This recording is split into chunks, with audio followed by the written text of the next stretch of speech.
নিশ্চিতভাৱে দৰং জিলাৰ চিপাঝাৰ বিধানসভা সমষ্টিৰ ভোট গণনাৰ প্ৰক্ৰিয়া ইতিমধ্যে দুটাকৈ ৰাউণ্ড সম্পন্ন হৈছে আৰু সেই অনুপাতে ইতিমধ্যে আমি জানিব পাৰিছোঁ যে চেঙেলিয়াজাৰ গাঁও পঞ্চায়ত আৰু বৰদলগুৰি গাঁও পঞ্চায়ত আৰু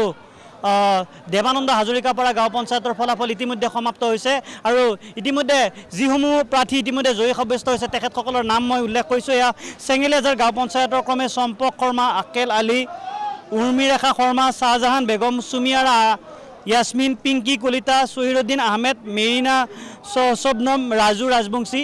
এনেধৰণে চেঙেলিয়াজাৰ গাঁও পঞ্চায়তৰ এইসকল ৱাৰ্ড সদস্য জয়ী হ'বলৈ সক্ষম হৈছে আৰু সমান্তৰালভাৱে গৰুকুটি গাঁও পঞ্চায়তৰ আলিমুন বেগম, মুছলিমুদ্দিন আহমেদ,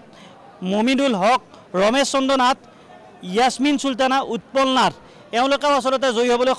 সক্ষম হৈছে। তাৰ লগে লগে দেৱানন্দ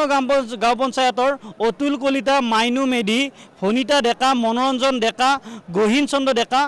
হৰেশ্বৰী দেৱী এইসকল ৱাৰ্ড সদস্য ইতিমধ্যে জয়ী হ'বলৈ সক্ষম হৈছে আৰু আমি যদি উল্লেখ কৰোঁ তেনেহ'লে অন্যান্য যিসমূহ আচলতে গাঁও পঞ্চায়ত আছে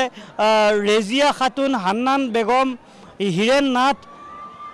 চুনুমণি শৰণীয়া ডেকা, তফাজুল হক, সাবিত্ৰী ডেকা, হিমাপ্ৰীতি নাথ এনেধৰণৰ ৱাৰ্ড সদস্যসকলে বৰদলগুৰি গাঁও পঞ্চায়তৰ পৰা প্ৰতিনিধিত্ব কৰি ইতিমধ্যে জয়ী হ'বলৈ সক্ষম হৈছে। আৰু এটা কথা উল্লেখ কৰিব বিচাৰিছোঁ যে দৰং জিলাৰ চিপাঝাৰ বিধানসভা সমষ্টিত 4টা জিলা পৰিষদৰ সৰ্বমুঠ ইতিমধ্যে 3টা জিলা পৰিষদৰ প্ৰতিদ্বন্দ্বিতা হৈছিল আৰু 3টা জিলা পৰিষদত দেখিবলৈ পোৱা গৈছে যিসমূহ বিজেপি মিত্ৰজোঁটৰ সমৰ্থিত প্ৰাৰ্থীসকলে যথেষ্ট ভোটত অগ্ৰগতি লাভ কৰিবলৈ সক্ষম হৈছে। সেই অনুপাতে যিগৰাকী দেওমুৰ্ণি টেঙাবাৰী জিলা পৰিষদৰ বিজেপিৰ সমৰ্থিত প্ৰাৰ্থী হেমন্ত ডেকাই যথেষ্ট ভোটত অগ্ৰগতি লাভ কৰিছে। সমান্তৰালভাৱে বৰদলগুৰি দুমিনিচুকী জিলা পৰিষদৰ বিজেপি মিত্ৰজোঁটৰ প্ৰাৰ্থী চণ্ডীচৰণ চৌধুৰীয়ে 1300 ভোটত অগ্ৰগতি লাভ কৰিবলৈ সক্ষম হৈছে আৰু যি আন এটা জিলা পৰিষদৰ সদস্য পদৰ প্ৰাৰ্থী বিজেপিৰ সমৰ্থিত ৰূপালী দেৱীয়ে ইতিমধ্যে প্ৰায় 800 ভোটত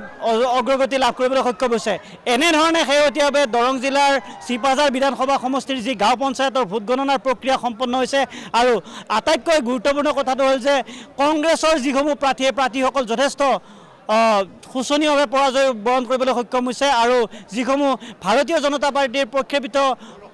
সমৰ্থিত প্ৰাৰ্থী সেইসকল প্ৰাৰ্থী ইতিমধ্যে জয়ী হ'বলৈ সক্ষম হৈছে। উল্লেখ কৰিব লাগিব ইতিমধ্যে প্ৰায় 4খনকৈ আঞ্চলিক পঞ্চায়তৰ যিসমূহ ভাৰতীয় জনতা পাৰ্টীৰ সমৰ্থিত প্ৰাৰ্থী তেখেতসকল জয়ী হ'বলৈ সক্ষম হৈছে, যাৰ পৰিপ্ৰেক্ষিতত এনে ফলাফলে এতিয়া শুভাকাংক্ষী তেখেতসকলে এনেধৰণে